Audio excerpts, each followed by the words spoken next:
말씀 베드로전서 5장 5절로 6절입니다.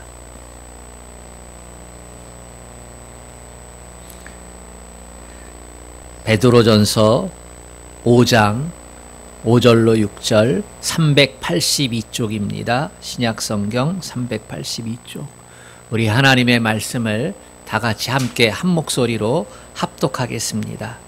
시작. 젊은 자들아, 이와 같이 장로들에게 순종하고 다 서로 겸손으로 허리를 동이라. 하나님은 교만한 자를 대적하시되 겸손한 자들에게는 은혜를 주시느니라. 그러므로 하나님의 능하신 손 아래서 겸손하라. 때가 되면 너희를 높이시리라. 아멘.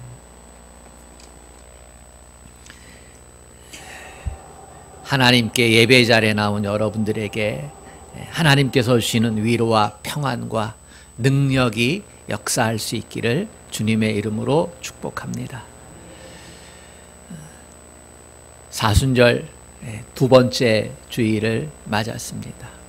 사순절은 예수님께서 십자가에 죽으시고 부활하시고 그것을 향해서 나아가는 40일 동안의 순례의 시간입니다. 예수님을 묵상하는 것이죠. 예수님이 이 땅에 왜 오셨는지, 예수님께서 어떠한 사랑을 우리에게 주셨는지, 예수님이 왜 십자가에 못 박히셨는지, 그 죽음이 나에게 어떤 의미가 되는지, 예수님께서 죽음의 권세를 이기시고 어떻게 부활하셨는지, 그것이 우리에게 어떠한 소망이 되는 것인지, 이러한 것들을 더 깊이 생각하고 더 깊이 묵상하면서 주님과 더 하나 되는 시간입니다.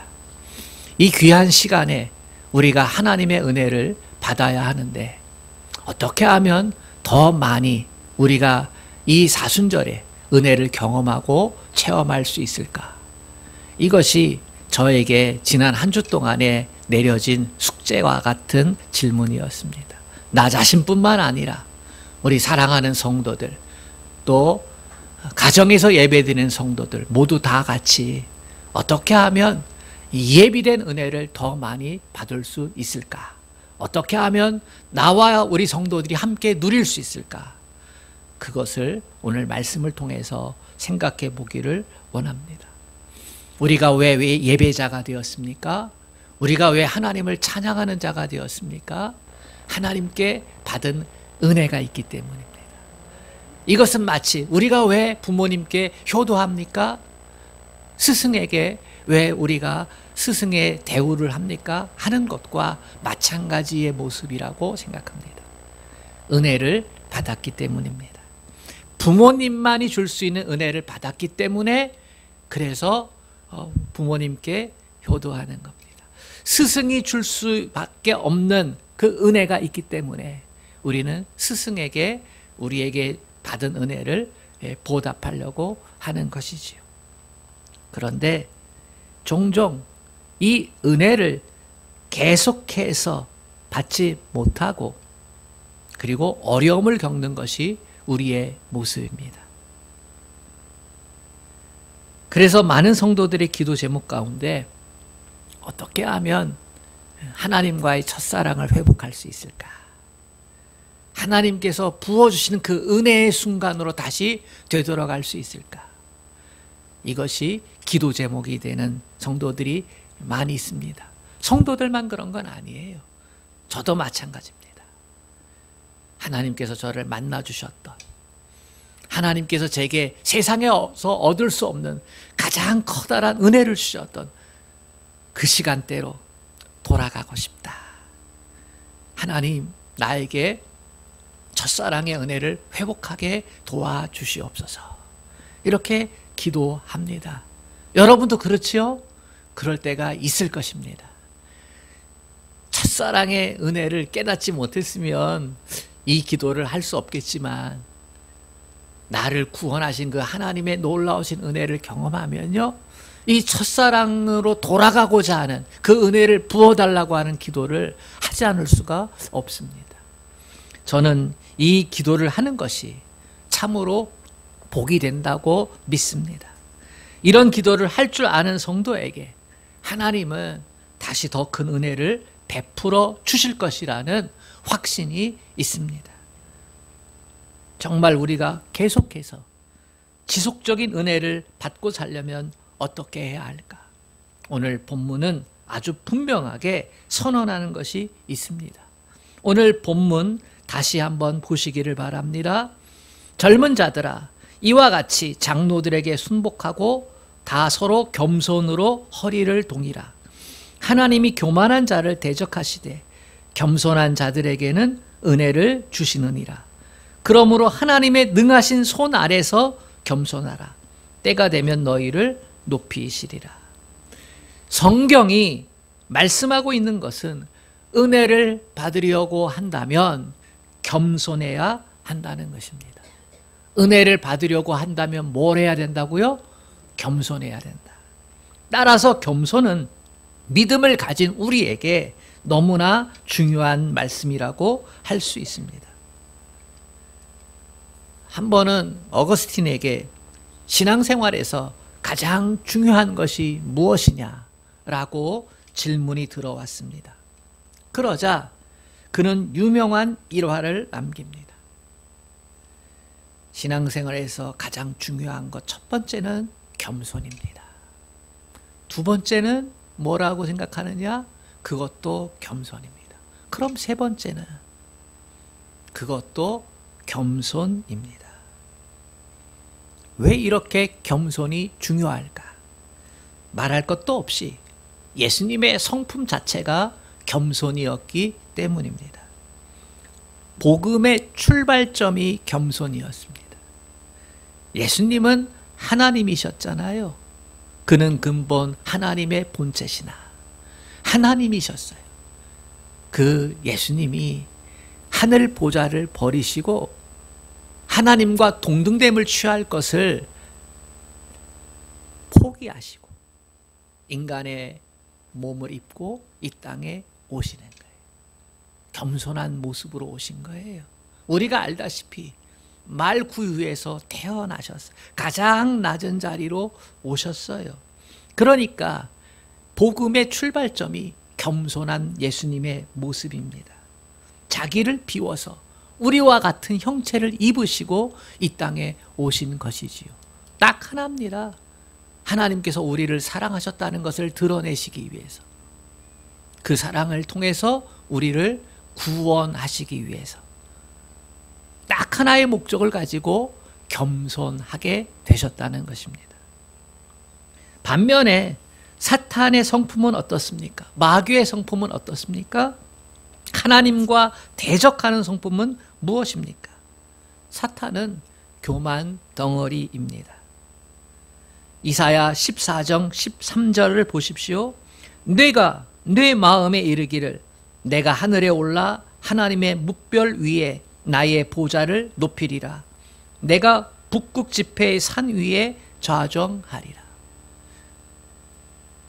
사탄은요, 하나님의 보좌 위에 나의 보좌를 세우겠다라고 그렇게 작정을 하고 활동하는 존재가 사탄마귀입니다.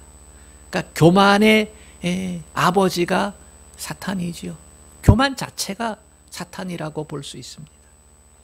그래서 오늘 베드로는 이 부분에 대해서 어떻게 말하고 있습니까? 하나님이 교만한 자를 대적하시되, 하나님이 세상에서 사탄마귀를 대적하듯이 교만한 자를 대적하신다는 거예요. 그러면서 겸손한 자들에게는 은혜를 주시느니라. 여러분, 요사이 은혜를 많이 받고 있습니까? 그러면은 여러분이 겸손하다는 거예요. 근데 은혜를 떠나 있고 은혜에 맹숭맹숭하고 그러면은 내 자신이 조금 교만해졌구나, 이렇게 생각해도 틀린 말은 아닙니다. 은혜를 맡고 있는 것이 무엇입니까? 그것은 겸손하지 못하기 때문입니다. 한번 마음속으로 따라해 보십시오. 겸손한 자에게는 은혜를 베푸시느니라. 네. 앤드류 머레이가 겸손에 대한 책을 썼습니다.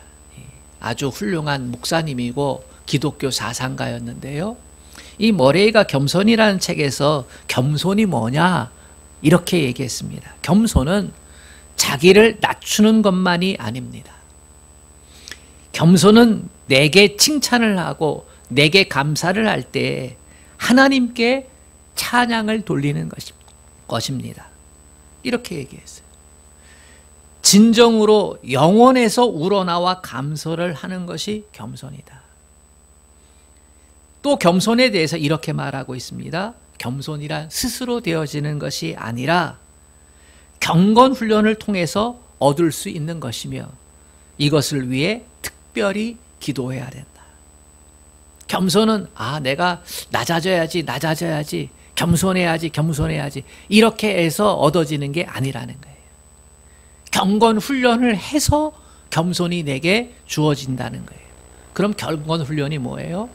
말씀을 묵상하고 기도를 하고 찬양을 하고 이것이 계속해서 일상의 삶에서 반복이 되면서 이것이 우리 안에 내재화되어질 때에 그때 우리가 겸손한 사람이 된다는 것입니다.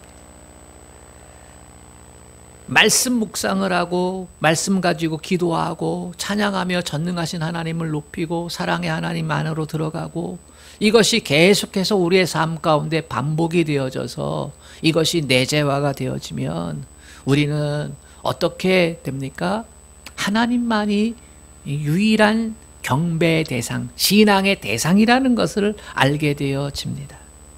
또 하나, 내 삶은 주를 위한 삶이 될 것이다. 주를 위한 삶이 되어야만 한다라고 하는 결론을 갖게 되어집니다. 말씀이 내재화되고 기도가 내재화되고 찬양이 내재화지면 그렇게 변하는 거예요. 사랑하는 성도 여러분, 아무나 겸손할 수 있는 게 아닙니다. 구체적으로 어떻게 해야 겸손할 수 있을까? 먼저 겸손은 자기 자신을 아는 것에서부터 시작합니다. 왜 우리가 교만하게 됩니까? 사실 우리가 누구인지를 모르기 때문입니다. 자기가 누구인지를 모르기 때문에 교만해지는 것입니다. 사람들 중에 자기를 아는 사람과 자기를 전혀 모르는 사람이 있습니다. 병원에 가면 의사가 가장 치료하기가 힘든 환자가 있다고 합니다. 어떤 환자가 정말로 치료하기 힘든 환자일까? 자신의 상태를 인정하지 않는 환자가 치료하기 힘든 환자래요. 지금 이렇게 암이 진행되고 있습니다. 이거를 잘 받아들이지 않고 인정하지 않는 거예요. 지금 당뇨병이 이렇게 진행되고 있습니다를 받아들이지 못하는 거예요. 지금 이 건강 상태가 이 간의 기능이 이렇게 되고 있습니다. 이거를 받아들이지 못하고 있는 거예요. 가르쳐주고 알려줘도 받아들이지를 않아요. 누가 전문가입니까? 의사가 전문가입니까? 환자가 전문가입니까?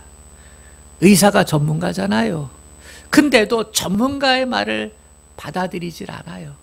그러니까 의사의 처방과 의사의 진단 가운데서 되어지는 치료를 제대로 받아들이지 않아요.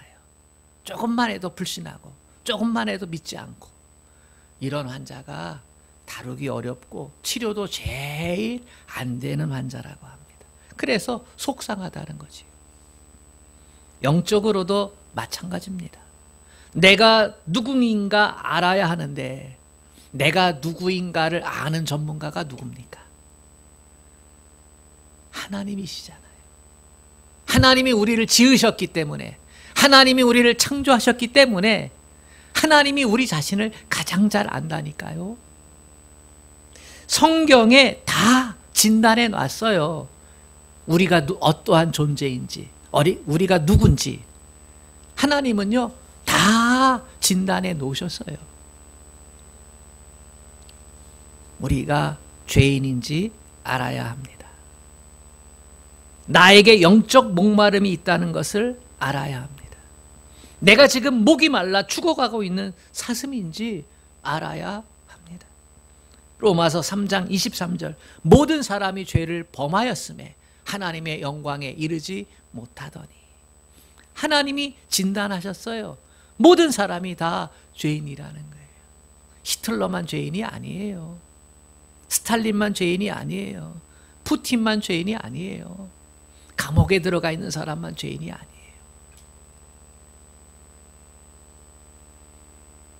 오랫동안 그 교도소에서 일을 했던 그 분이 믿음의 사람이었는데요. 그분이 교도소에 들어온 사람들을 전도하기 위해서 아주 유명한 말을 했어요. 여러분은 담 안에 죄인이고 나는 담 밖에 죄인입니다. 여러분은 드러난 죄가 있는 죄인이고 나는 드러나지 않은 죄가 있는 죄인입니다. 그렇게 말하면서 그들에게 예수의 복음을 전했다는 거예요. 모든 사람이 죄를 범하였음에 하나님의 영광에 이르지 못했다. 하나님의 영광에 이르지 못했다는 것은요, 구원의 자격에서 다 탈락했다는 거예요. 천국 백성이 다 아니라는 거예요. 거기에 누가 있어요? 제가 있어요. 거기에 누가 있었어요? 여러분도 있었어요. 내가 죄인임을 알아야 복음이 보이는 것입니다. 그래야 복음이 필요한 거예요. 그래야 복음의 물을 마실 수 있는 겁니다. 로마서 3장 24절은 이렇게 얘기합니다. 모든 사람이 죄인이었다라고 진단하고 나서 24절에 이렇게 얘기합니다. 그리스도 예수 안에 있는 속량으로 말미암아 하나님의 은혜로 값 없이 의롭다 하심을 얻은 자 되었느니라. 아멘. 하나님이 진단하시고 하나님이 처방전을 내놓으신 거예요. 예수 그리스도 안에 있는 속량함으로 말미암아 우리 모든 존재가 의롭다 하심을 얻은 자 되었느니라. 천국 백성 되었다는 거예요. 구원받은 자 되었다는 것입니다. 베드로가 제자가 되기 전에 주님 앞에 무릎 꿇고 엎드려서 뭐라고 말했습니까? 주님, 나는 죄인입니다. 나를 떠나소서. 그렇게 고백을 했습니다. 내가 죄인이기 때문에 나는 당신 곁에 머물 수 없습니다. 그러나 나는 당신이 필요합니다. 이런 의미잖아요. 그렇습니다. 우리는 그냥 죄인이 아닙니다. 죄 존재 자체였습니다. 우리의 존재가 죄덩어리였다는 사실이지요. 구원을 스스로 전혀 받을 수 없는 존재였다는 사실입니다.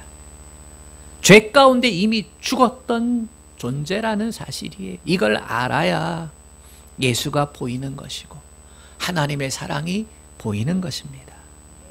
거기서 은혜가 시작이 되는 거예요. 따라서 예수님 반드시 필요한 사람입니다. 우리는 예수님이 반드시 필요한 존재입니다. 나는 주님이 반드시 필요합니다. 이런 사람이 겸손한 사람이에요. 나를 알고 보니까 나는 주님 없으면 못 살아요. 이런 사람에게 하나님은 구원의 은혜를 베풀어 주십니다. 두 번째, 겸손은 하나님이 허락해 주셔야만 가질 수 있습니다.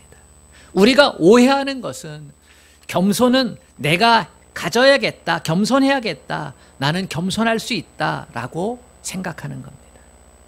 그러나 이러한 겸손은 잠깐은 할 수 있지만 나중에 폭발하게 됩니다. 내가 낮아져야겠다, 내가 겸손해져야겠다, 이런 것은요 결국은 폭발해요. 왜 그럴까요? 내가 참기 때문입니다. 그래서 겸손은 하나님이 주셔야 하는 것입니다. 예수님이 십자가를 지셨잖아요. 세상의 권세를 가진 빌라도가 감히 예수님을 심판할 수 있는 위치가 되었겠습니까? 아니지요. 예수님은 누구에게도 심판받지 않습니다. 그럼에도 불구하고 예수님은 빌라도가 심판하는 자리에 자원해서 갔습니다. 병사들이 붙잡아 끌고 갔지만 그러나 예수님이 자원해서 잡힌 거예요. 예수님이 잡히실 때 제자 중에 하나가 칼을 빼가지고 대제사장 말고의 길을 쫙 쳤잖아요. 그때 주님이 검으로 흥한 자는 검으로 망한다 하시면서 내가 12영이나 되는 천사들을 동원해서 저들을 물리칠 수 없겠느냐? 이렇게 말씀하시잖아요. 충분히 그 자리를 피할 수 있는 능력이 있으셨어요. 그럼에도 불구하고 주님은 잡히셔서 빌라도 앞에 가서 재판을 받습니다. 예수님이 십자가를 앞에 두시고 기도하신 내용이 무엇입니까? 마태복음 26장 42절은 이렇게 기록합니다. 내 아버지여, 만일 내가 마시지 않고는 이 잔이 내게서 지나갈 수 없거든 아버지의 원대로 되기를 원하나이다. 내가 마시지 않고는 이 잔이 내게서 지나갈 수 없거든 아버지의 원대로 되기를 원합니다. 그렇습니다. 예수님은요, 십자가를 지시는 것이 어떤 의미인지를 알았어요. 그것은 하나님과의 완전한 단절이자 구원의 문을 여는 것이었기 때문에. 구원의 문을 여는 것은 좋지만 하나님과의 완전한 단절은 힘든 거예요. 예수님은 성부, 성자, 성령, 사랑 안에서 완전히 하나 된 존재잖아요.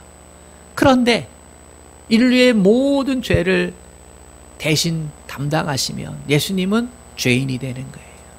죄의 심판은 사망이잖아요. 그러므로 하나님과 예수님은 함께 할 수 있을 수가 없어요. 그 고통을 예수님은 아시는 거죠. 그래서 이 잔을 내게 옮겨 주시옵소서. 그러나 나의 뜻대로 말고 아버지 뜻대로 되기를 원합니다. 이렇게 기도하셨어요.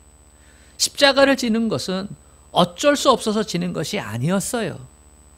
할 수 없어 지는 것이 아니었어요.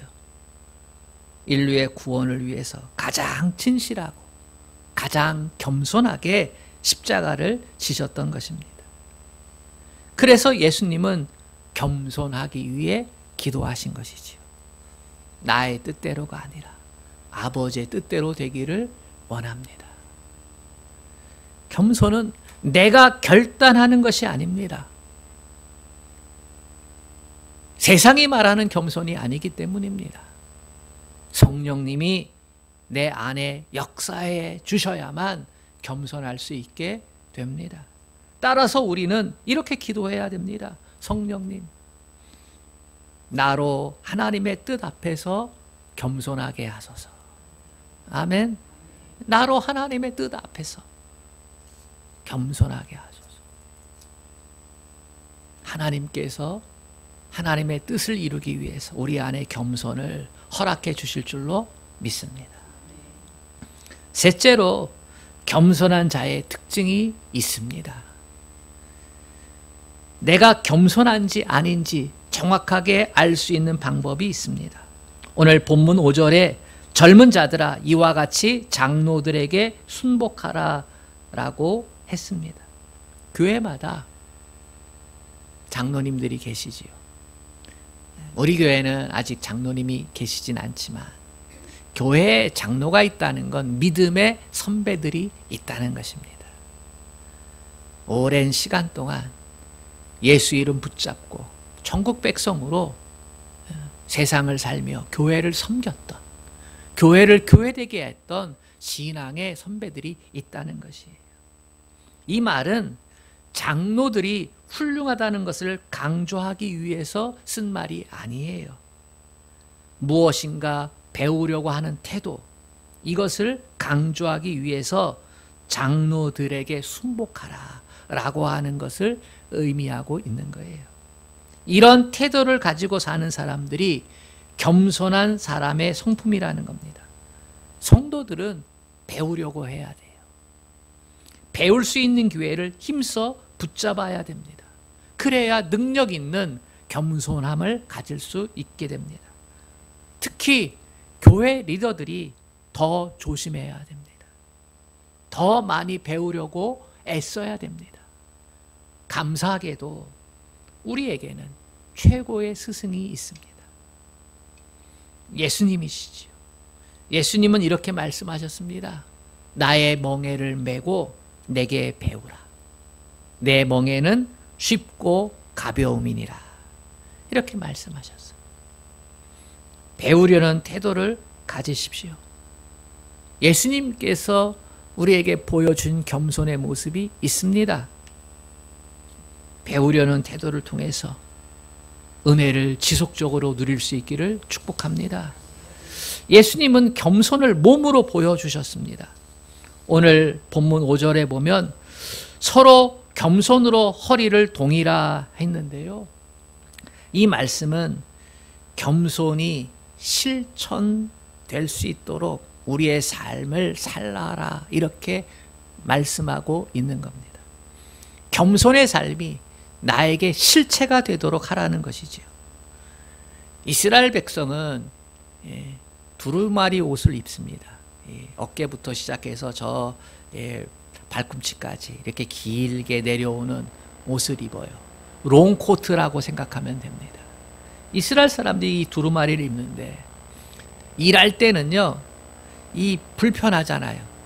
이게 치렁치렁하니까. 그래서 허리띠를 묶습니다. 반드시.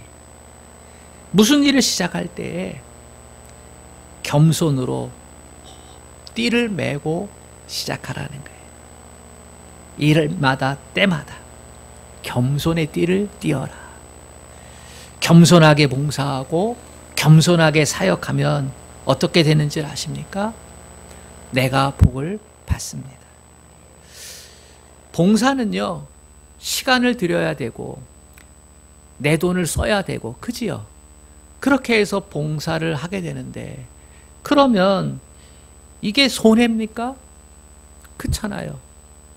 내가 내 돈 들여야 되고 내 시간 들여야 되고, 그러면 시간이 마이너스가 되는 것이고 돈이 마이너스가 되는 거니까 이게 어떻게 보면 손해인데, 근데 이 봉사하고 사역하는 게 어떻게 내게 복이 되는 것입니까? 내가 봉사를 하면서 사역을 하면서 은혜를 받게 되기 때문입니다. 그래서 봉사할 수 있는 것이 감사가 되는 거예요. 봉사하면서 은혜를 받으니까 은혜가 귀하잖아요. 그래서 봉사하면서 주님 내게 봉사할 수 있게 해주셔서 감사합니다. 주님 내게 사역할 수 있게 해주셔서 감사합니다. 이 맛을 알기 때문에 계속해서 봉사하게 되는 거예요. 인기 얻으려고 봉사하면 그렇게 할 수가 없어요. 박수 받으려고 봉사하면 이렇게 되지 않아요. 박수 받으려고 봉사하고 인기 얻으려고 봉사하고, 그렇게 되면요, 그러면은 은혜가 더해지는 게 아니에요. 목적이 다르기 때문에. 우리가 예수 이름으로 봉사하는 거잖아요. 예수 이름으로 사역하고, 그러면 은혜가 더해요. 겸손한 모습으로 봉사를 하니까, 겸손의 허리띠를 동이고 봉사를 하니까 은혜가 더하는 거예요. 은혜가 계속해서 반복되는 거죠. 그래서 교회에서 예수 이름으로 하는 봉사와 사역은 은혜가 계속해서 주어지게 되는 줄로 믿습니다. 그러니까 교회에서 봉사하려면 인기 얻으려고, 박수 받으려고, 인정받으려고 이러한 자세를 가지고 하면 안 돼요. 그러면 섭섭함이 찾아와요. 안 알아주면 섭섭하고, 박수 받지 않으면 섭섭하고. 그런데 예수 이름으로 봉사하려고 하면, 다시 말해 겸손의 띠를 띠고 예수님처럼 봉사하려고 하면 은혜가 재생산이 되어지는 겁니다. 그 맛을 알게 되어지면 주님 그렇습니다. 나를 사용하여 주시옵소서. 겸손한 사람은 은혜 안에 사는 사람입니다. 은혜를 계속해서 재생산해내는 사람입니다.